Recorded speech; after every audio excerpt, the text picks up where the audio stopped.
محمود هیچ میدونی کاخ به این بزرگی فقط برای اینه که معین الدین دای تو سرور طبیبای سمرقند بشه؟ باور نمیکنه. باور نمیکنی؟ باور نمیکنم.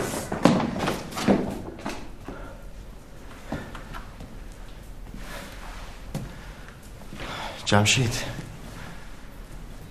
از برق نگاه اولجای بگی احساس خوبی نکردم. چی معین؟ نگران نشو، هیچ نیست. راست میگه، نگران نباش. اولوغ مرد دانشمندیه، به علم من و شوی تو احتیاج داره، علل خصوص علم من. اگر سرور طیبان سمرقند حرف میکنم بیام تو. بیا تو. تو کاخ زندگی کردنم حال هوایی داره ها. آره درست مثل قفس. دلم تاب این زندانو نداره.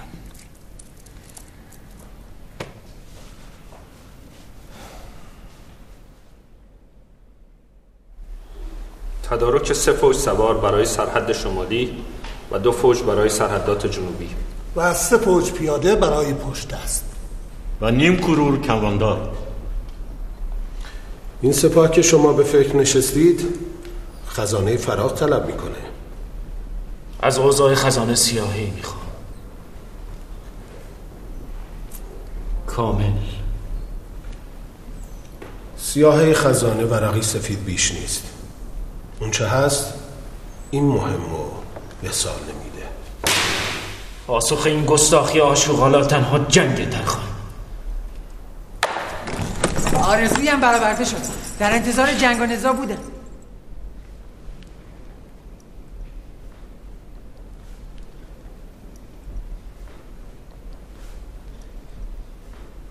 غیاث‌الدین جمشید در تحقیقات در انتظار حضور شماست. بگو نزد قاضی زاده و دیگران بره. امور حکومتی واجب تره. بیست.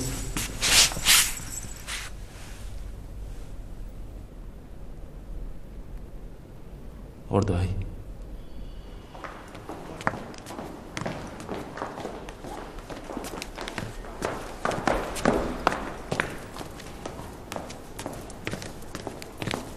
امیر فرمودند چون مهمی رخ داده که باید شخصا تصمیم بگیرن از پذیرفتن شما معذورن. عجب. گمون میکردم امیرزاده کمتر به کار دیوانی مشغوله. بسیار خوب. ما به دیدن قاضی زاده میریم مدرسه. منم مشتاقم از این عروس شهرها زیارتی بکنم.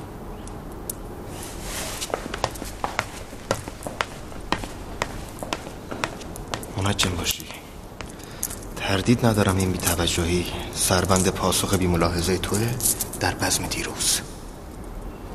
بریم.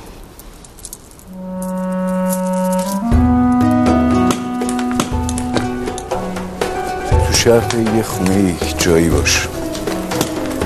دلم نمیخواد ویس و محمود بیشتر از این تو دربار روی چشم. حالا کجا داریم میریم؟ مدرسه اولوغ بیک. از این سمت دیگه؟ آره. سلام آقا. تو راه بلدی؟ آره.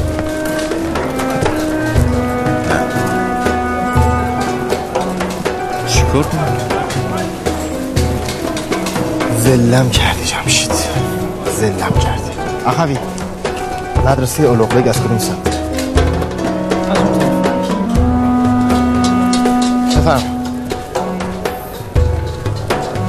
اگه نپرسیده بودم تا غروب همین مسیر رو میرفتیم. احتمالا. کاش راه های زمین و اندازه آسمون بلد بودیم.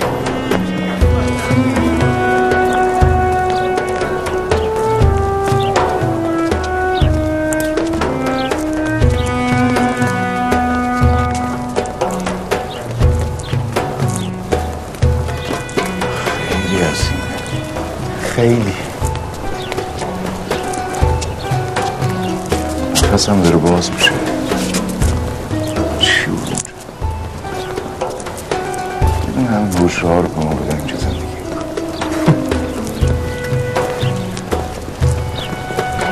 جمشید دوست داشتی اینجا مال تو بود؟ مال من بود؟ چرا؟ نمیدونم. نه دلم خواست این همه شکر بگم. ببخشید. سلام علیکم و رحمت الله. جناب قاضی زاده کجا تدریس داره؟ قاضی زاده اونجا هستن. خواهش میکنم. یه بری. این کاری نداری، میخوام یه چرخ تو مدرسه بزنم. حالم خیلی خوشه.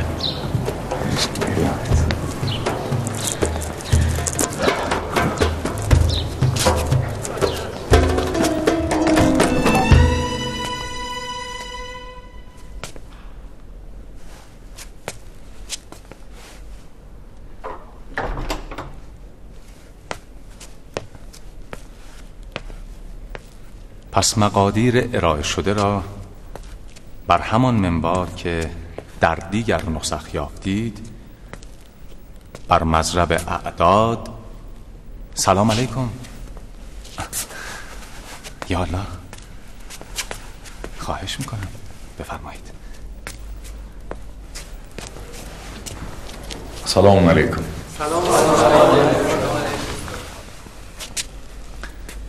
عزیزان من، در محضر استاد محاسب و منجمی بزرگ حضرت غیاث الدین جمشید کاشانی هستیم. بفرمایید.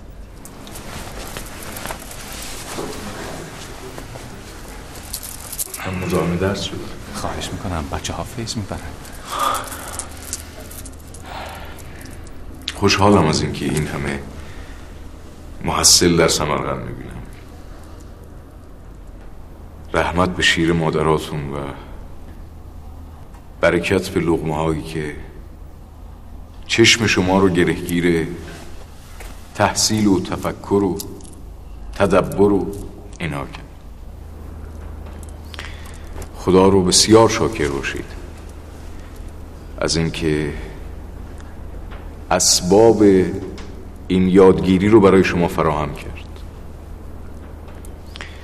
و همین که در محضر اساتیدی مثل جناب قاضی زاده رومی هستید که استدعا میکنم به حق از دردانه های حال من. صحت دارد استاد که شرح جدیدی از یافتن مجهول به کمک جبر و مقابله به دست دارید؟ شاید سخت باشه که مطلبی به کلام جناب خیام اضافه کنیم، ولی همه ما تلاش میکنیم بلکه راه ساده تری پیدا کنیم.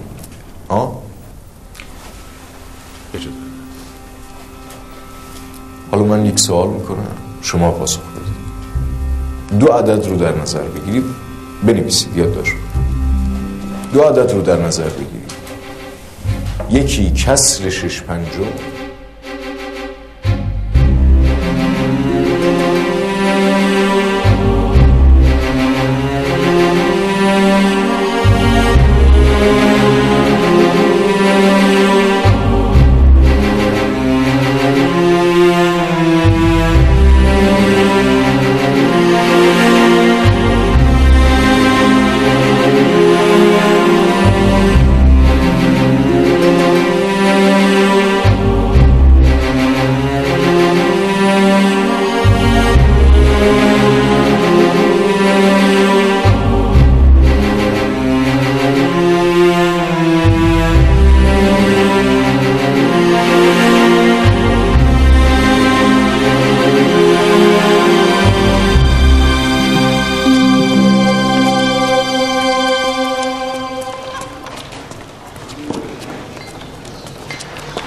هنوز خیلی کار داره تا تموم بشه.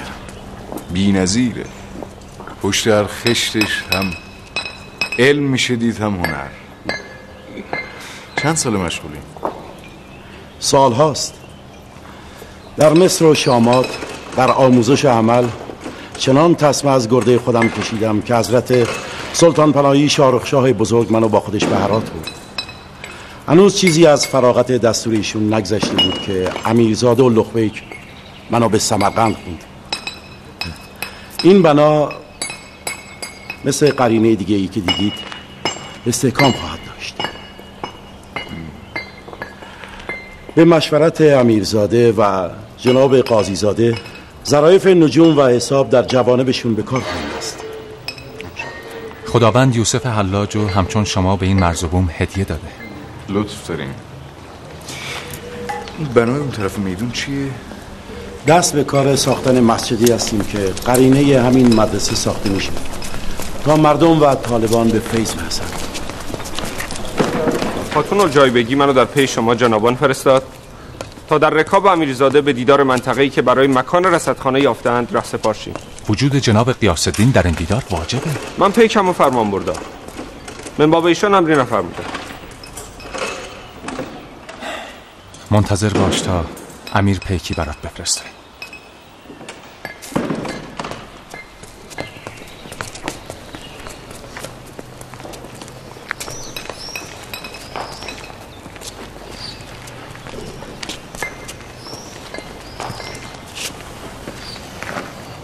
متاسفم برای ملکی که الجایبگی تصمیم میگیره رصدخونش کجا بنا بشه. ناراحت نشو. سلام علیکم. سلام علیکم. شما؟ سیف الدین نخشبی هستم. یا الله.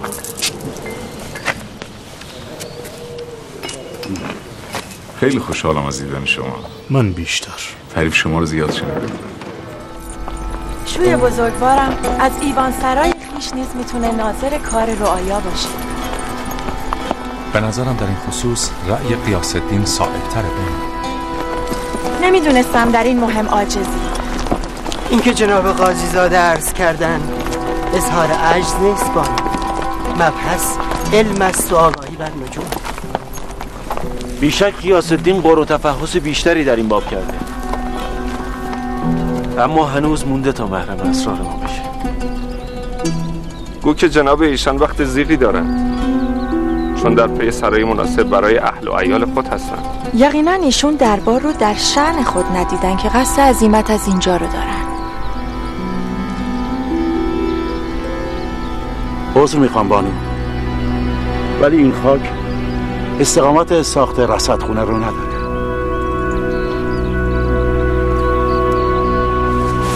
سلام علیکم. ماشاءالله. و علیکم السلام. خدا قوت. سالم باشین. زحمت دارم براتون. یه دایره میخوام، دایره فلزی به قطر 1.5 ضرب. اهل این طرفا نیستی؟ غریبین؟ تازه به این شهر اومدیم. به چه کارتون میاد؟ چی؟ همین وسیله‌ای که گفتید. برای اسباب نجوم میخوام.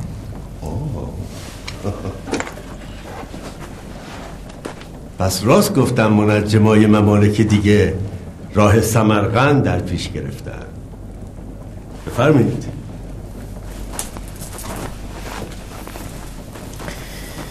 یا الله. شما منجم هستید؟ بله. البته جمشید، اگه میخوای در باب نجوم و هجرت به سمرقند سخنرانی کنی بگو بی خود در پی یافتن خونه نباشی. در پی یافتن ملک هستید؟ بله.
تخت منزلتون خار داشت که در جوار سلطان آسوده نبودین؟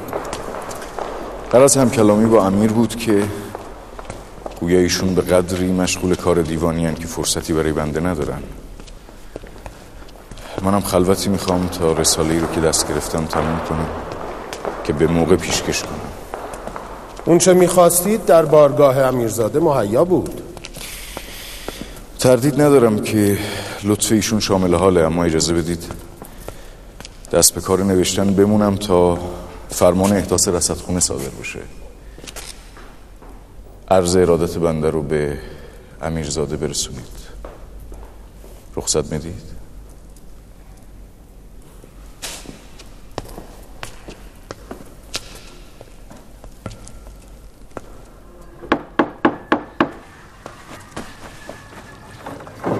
سلام.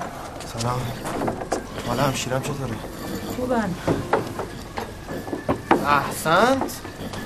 مرحبا مرحبا. ترک آسایش دربار چنین عواقبی هم داره خواجه غیاث‌الدین.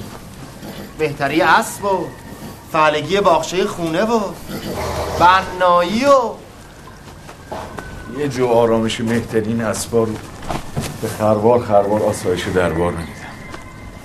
آسایش دربار برازنده جناب معین الدین. باش همینطور بود که تو میگفتی. حال بگو بدانیم علامه 10 طبیب حاذق سمرقند برای همشیر خودشون چیکار کردن؟ در دارخونه دربار معجونی ساختم تا شاید قوه تنش احیا بشه انشالله. در دربار هستن؟ در دربار هستن. قول که شب نشده با همدیگه دور شهر سمرقند و پیاده گز میکنیم. منو نگاه میکنی؟ بخور.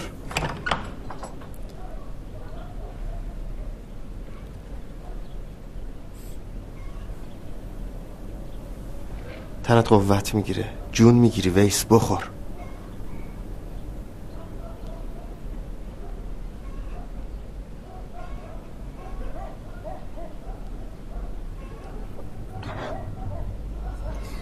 مثل دم مار تلخه. تلخی دم مار بهتر از شیرینی زهرشه. بخور. شیرینی دربار رو تو مزه میکنی، تلخیشو برای ما میاری؟ حکیم شدن دربار به تنت نشسته. گوشت آوردی برادر. حرف عوض نکن. بخور. تازه چه خبر؟ از گرفت و گیرشون معلومه که در ساز و برگ جنگن. جنگ؟ با چارجوی بندیق. جنگ صدای همیشگی دل حاکمانه. هر از چندگاهی به بهونه‌ای هرچه در خزانه است چون خاکستر به باد میدن. کار مدرسه‌ام نیمه تموم مونده. ترسم از اینه که نقمت جنگ نعمت رصدخونه را از کفمون بیرون کنه. میرزا لقبه چه میکنه؟ رساله‌ای که نوشته بودی رو تسلیمشون کردم. چه بسا در این وانفسا با اون دمی به طرب بنشینه.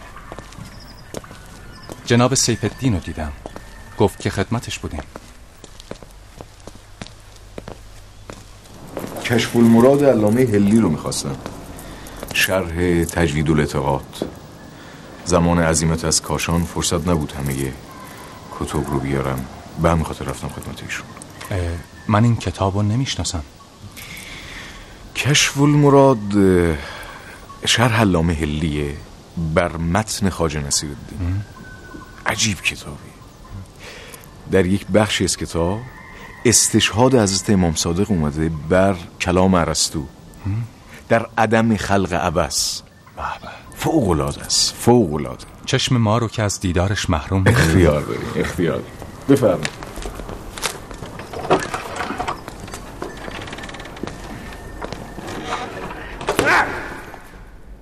احسنت.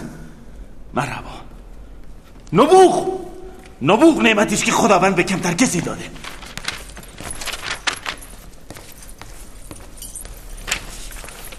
این شاهکاره، این نبوغ و شاهکاره. بیشک این مفتاح الحساب که بر اون نام کرده نام درستی. پس افسون کلام این مرد کاشی شدی. من هر چه بگمانم این مدت که جمشید کاشانی رو ندیدم برای تنبیه و سر به راه کردنش کفایت کنه. به من حق بدید که حسادت کنم. ها؟ چرا؟ حضرت سلطان پیغام دادن ترخان وزیر به تختگاه طالب شرفیابی شماست. ترخان؟ ها.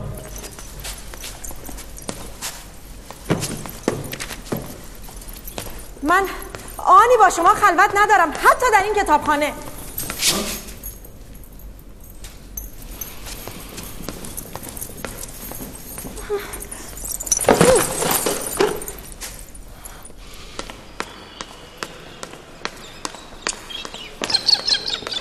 تو اینجا چه میکنی؟ عذر چاکر رو بپذیرید که بی وقت مصدق شدم. اگه تو اینجایی پس کی به کار آمادگی سپاه نظارت داره؟ ها؟ عرض بندم من باب همین امره. جناب قاضی زاده نکته‌ای دارن که شنیدنش خالی از فایده نیست. بگو. امروز به دیدار جمشید کاشانی رفتم. در چه حاله؟ ها؟ دلم سخت هم صحبتی اونو میخواد. اما چه کنیم که ادب سلطانی نگه نمیداره؟ ایشون بنده رو با رهنمودی خدمت امیر رهسپار کردن. رهنمود؟ برای ما؟ دیدید گفتم ادب سلطانی نگه نمیداره. حقیر جسارت کردم و پیش آمد واقعی بدیعه و اختلاف در پیش رو خدمتشون گفتم. ایشون از من جزئیاتی خواستن. من هم به رسم ادب عرضه کردم. زعم غیاث الدین این بود که این درد رو دوایی جز جنگ هست. ما نفهمیدیم این غیاث الدین منجمه یا سیاس؟ امیر گستاخی منو ببخشد. مگر نه این بود که هولاکو خان به هم صحبتی خواجه نصیر می نشست و سیاست می کرد؟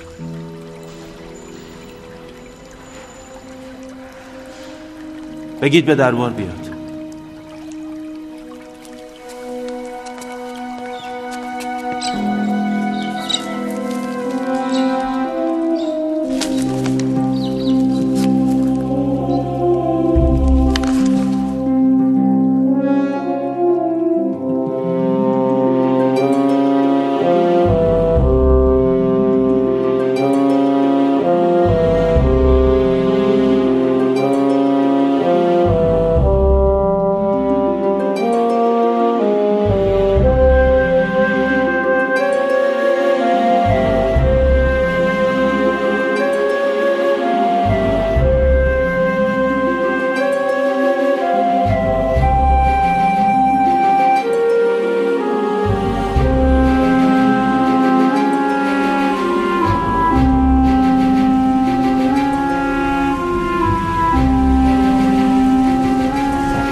از کلام قاضی زاده پیدا بود که این مرد کاشانی راهی اندیشیده که در دل امیرزاده رخنه کنه. امروز حرف از خواجه نصیر بود و مشورت هولاکو خان. من نظر میاد این یکی با دیگران فرق داره. گویی دندش پهتره. چشم و گوشت رو خوب باز کن ترخان، چون اینها ابلیسانی هستند در پس خرقه مخمل. تدبیر اون روز ما که انگار کارگر نیفتاد، پس باید در کمین خطای دیگری باشیم. نگرانیتون رو به من واگذار کنید خاتون. آروم باشید. مرد علمی در مقابل مرد سیاست حکما خیلی دووم نمیاره. کاش در این رأی تجدید نظر میکردی و این هنگامه رو به ترخان میسپردی. جان دلم چرا اینقدر فکرت رو مشوش میکنی؟ همه ترس من آبروی تخت شاهیه. ادعای گزاف این مرد کاشی میتونه بهای حرمت حکومت بشه. اگر نتونه مضحکه رعایا میشیم. من به رأی این عزیز رومی ایمان دارم. عزیز رومی؟ قاضی زاده رو میگم. اون اعتقاد داره که غیاث الدین مرد فهیمیه، خود رو به ورطه‌ای که ندونه نمیندازه.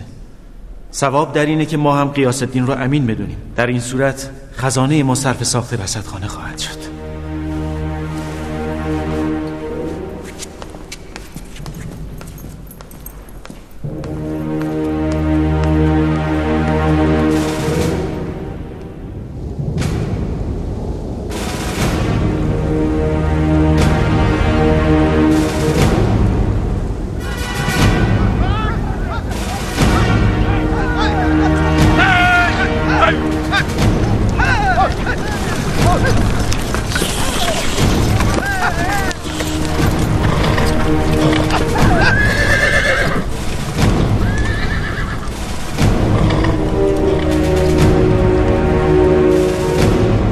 همه حاضران که شرف حضور نزد امیرزاده بزرگ اولوغ بیگ میرزا را پیدا کردند مستحضرند که سبب این جمع از چه روست، ولکن تدبیر جهانبانی حضرت سلطان پناهی بر این اراده شد که این افراد پیش از آن که اسباب عسر و حرج همجواران گردند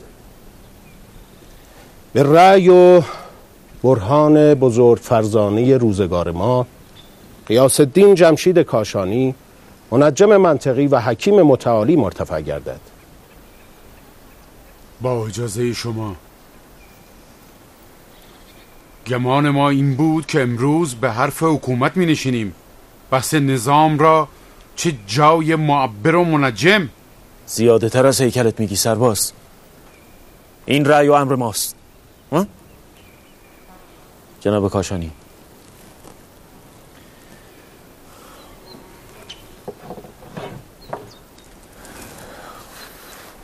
این اوراق نقشه سرحدات شما و ولایات تحت امر امیرزاده است در منطقه چارجوی بندی. نسبت به اینها اعتراضی داریم؟ این اوراق را ما خود به جانب خواجه ترخان فرستادیم. بسیار. هر کس به این نقشه ها خوب دقت کنه متوجه میشه که در تقسیم خراج به نسبت مساحت تمکینی و اسکان شما در این جلگه و مساحت ولایات تحت امر امیرزاده جانب عدالت و انصاف مراعات نشده. به تعبیر دیگه هر کس میبایست به اون میزان خراج دریافت بکنه که مکان بیشتری در اختیار داره و تعداد نفرات بیشتری داره. حالا چطور به این میزان دست پیدا بکنیم؟ بر پای یک استدلالی تا این نزاع انشالله فیصله پیدا بکنه. از تفریق کعب دو عدد که هر کدوم نمای منزلی برابر با رقم منظوری خراج داشته باشن، از عدد منزلی که فی الواقع مزله منطقه است، برای پیدا کردن جزء مال المال که کسری که در صورت یک و در مخرج مجهولی داره به پای رقمی برابر با 5 مابعد تفاوت این دو رقم به دست میاد. حالا اون چی که برای ما مشخصه و مسلمه عدد نمای منزله که همون تعداد افراده و منزل یا قوه است که نسبتی از مساحت. کسر این دو عدد ما رو به همون مسئله اول هدایت میکنه. در یک مقیاس کوچکتر اعداد پایه یکی 5 و یکی 4، هر کدوم اینها اگر به قوه 5 برسن، امیرزاده ما را به جلسه سیاست خواندند یا اینکه ما را شاگردانی فرض کردند در مکتب عالمان دربار خود. زبان بگیرید تا کلام جناب غیاث الدین به انتها برسه. شما چیزی فهمیدین؟ میخوایم دوباره توضیح بدم؟ ادامه بده. حالا در مقیاس اصلی این معادله رو حل میکنم و تأکید میکنم هر کجا که مفهوم نبود بگید تا توضیح بدم. با اجازه شما من این معادله رو حل میکنم برای اینکه به همون میزان ثابت برسیم.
احسنت.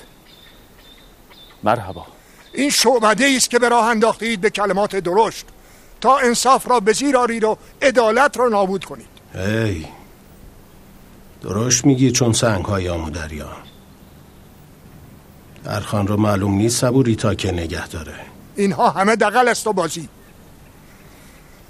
تو گمان کردی اعداد به هم میپیچی و خطوط مورب میکشی ما تو را پیامبرت میدانیم؟ حرف همونه که شنیدید. اگر راه چاره رو در این تفاهم نمیبینید شمشیر بین ما حاکم خواهد بود. والله اگر بر گرده مرکب نزا بنشینم و طبل قاضی بلند بشه خاکتون رو به توره زنانتون میپیچم.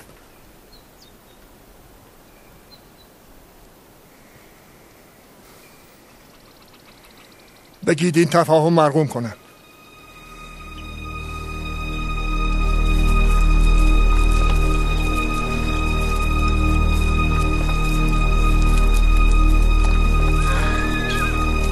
ای تازه رسیده، بدون که قوم مظلومی رو مقهور کردی و خون جوانای ما را هدر دادی. در انتظار عقوبت این کارت باش. اسم من هوشمنده، فهمیدی؟ هوشمند. هوشمند. خون جواناتون به خاطر زیاد خواهیتون هدر شد. خدا رو شکر کن که عده کمتری کشته شدن. یتیمای کمتری رو دست دو طرف موند.